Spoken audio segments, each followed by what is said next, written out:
grandfather, and he was wonderful. And when he left, I was 12.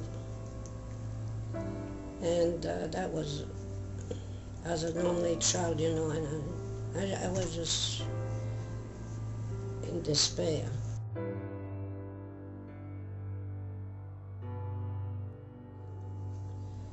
And I saw it with my own eyes, just like, okay, the Germans are down the hill here, and they are coming up, and now they came from there, actually. If I'm standing by in my window, they came from there, and then they started walking with their machine guns and their tanks and whatever.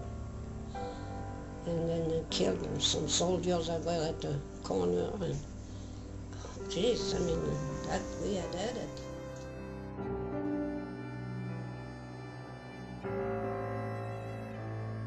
What we would do is fill up a jug of water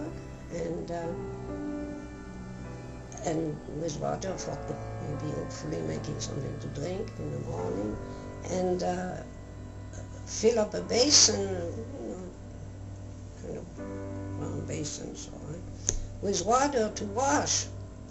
And we would get up in the morning. Well, it wasn't too often, but it happened almost every year in the winter.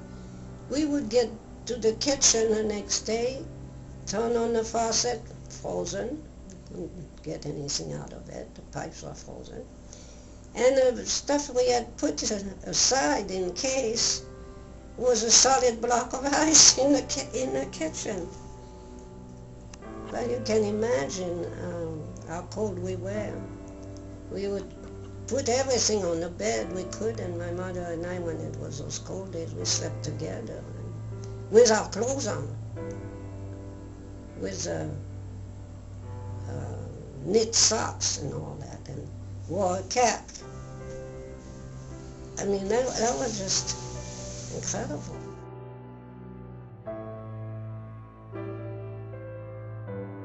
Misery, and hated them.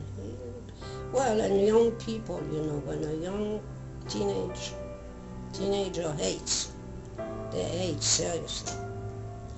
I remember my grandmother trying to slow me down, and she had gone to two wars before, 1870, 1914, and then this one. So she had advice to give us and stories to tell us.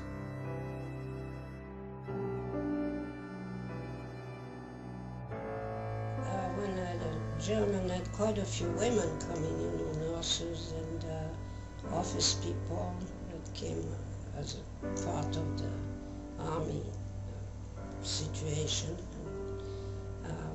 invasion. And all these German women had very short and flat hair, absolutely, just men's hairdo, like a lot of people do now here, women, you know.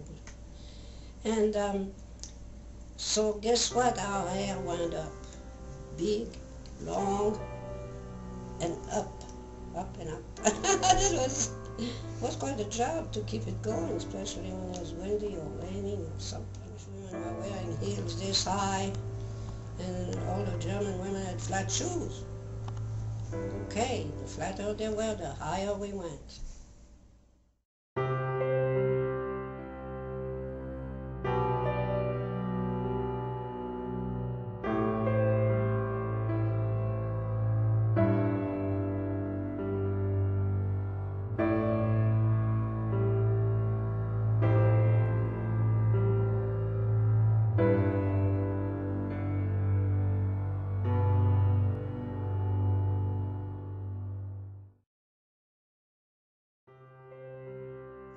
See that small plane flying like if it was above that tree, just across the street.